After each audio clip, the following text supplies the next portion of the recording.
Good morning, Upside family. I'm here fellowshipping with my brothers, Squad. Quinn and Bubba here after a nice little workout this morning. Today's topic, we out here talking about clutter. Yeah. You know what I'm saying? And basically, I'm going to start off with clutter in my life and they'll reflect on theirs. Uh, Lately, clutter in my life from a work perspective has been kind of up and down. You know, you got the COVID-19 going on. We got a lot of family stress going on. A lot of people not taking this situation serious. People don't know if work is coming or going. Kind of scarish, and everybody just got a lot going on. We're not really focusing on our spiritual world, and it's time to tune in, put the pause on life, you know, matrix, slow everything down and just focus on God. And it kind of hit me at work, you know, been driving trucks for a while now, and late at night when I'm driving, it's my time to reflect back and think what's going on in my day. And I have a self-reflection every day. And I just told myself when I come home and when I go in the morning, I'm going to just put God first. Alright. Hey, Upside family, it's Brother Cedric coming to you guys talking about clutter in my life. Okay, I would like to kind of relate it to, football, because my clutter has been more about discipline than anything.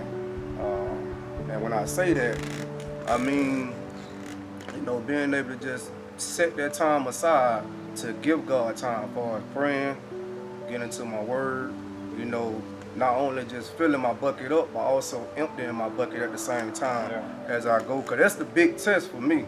You can study, study the word, but if you're not, when you interact with people, when you have those opportunities to talk to people and actually like live their word out, that's when that's that emptying the bucket part. Yeah. But for me, being disciplined, for being consistent, with reading and praying, throughout the week. I find myself when I don't do it because I let my workload, being a parent and trying to chase my goals kind of get in front of me, what end up happening is I put God on the back end, and that leaves room for other different voices and voices of the world on any negativity to come in. But the word is sound, and by me being consistent and disciplined with reading the word, with praying, I'm able to protect my integrity. I'm able to protect my spirit and protect myself from actually that clutterness,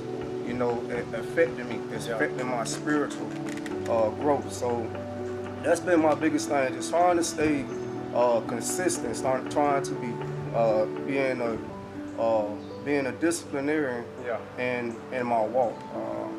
But yeah, that'll be me as far as clutter. Yeah. Amen to that, bro. Chill. Hey, clutter, how I see it, how I relate it to my life is the second, say like if God is my focus, Right. I know He's the treasure. I can stay focused on Him.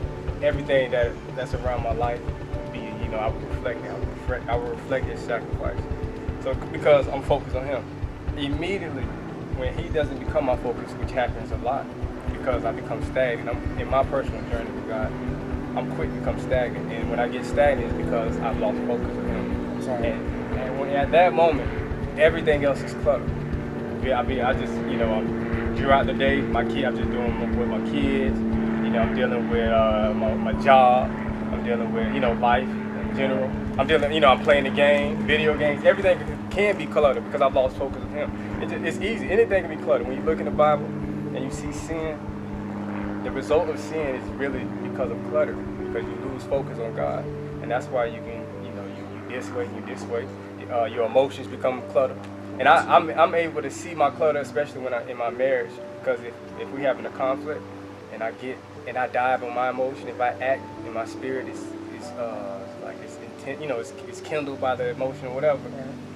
I know I'm off because I lost focus of I'm not connected to Him. and I'm cluttered by my emotion. So it can be, you can be cluttered by anything. It's easy to get cluttered. Food. Yeah, Yes, food, sir. drugs. Yes, We sir. already know drugs. big It can be anything, and not you know me. You think you're good because me, I'm not gonna do nothing, very crazy. I ain't gonna go off the Richter scale. But it's it be the little things that can be clutter. Good things can turn into clutter because I lost focus of the Father, and so thus my money can be clutter now. Absolutely. Even though it's good, the money is good to build.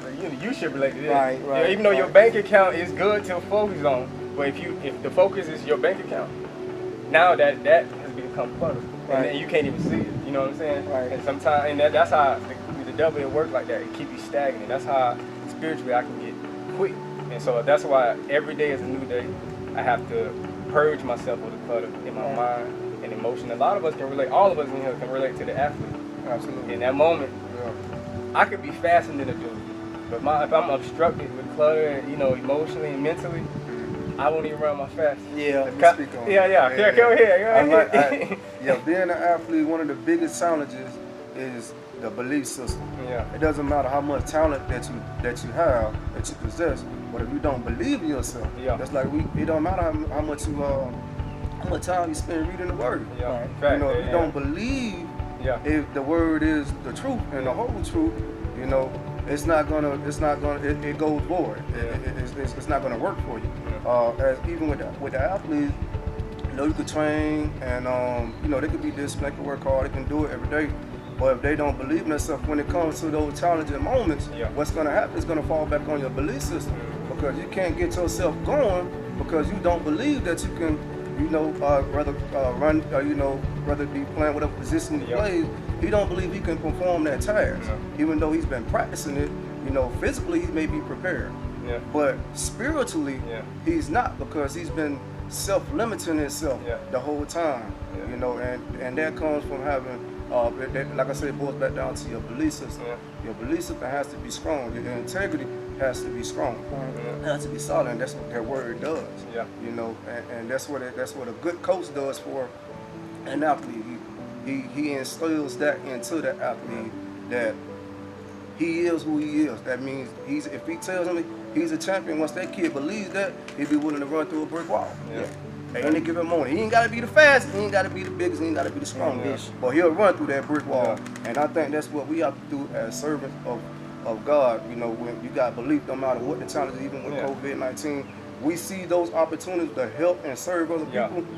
It's the same mentality. But you have to believe first and foremost that God is our Lord and Savior, and He can do all things. Just by saying that and believing that, you're gonna be looking for them challenges. But when you see them, you're gonna recognize them, and you're gonna meet them, with a strong head, strong mind, and a strong heart. Amen. That's it. I mean, so today, let's focus on clearing our minds of the clutter mentally, and we stay focused on God, and we keep Him at the center, and we stay aligned spiritually, and then our awareness increases, and we're able to see things as they are, as the Father sees it. We stay connected to Him, that horizontal, that vertical with the horizontal. So, y'all have a blessed day. Peace. Upside. Most definitely.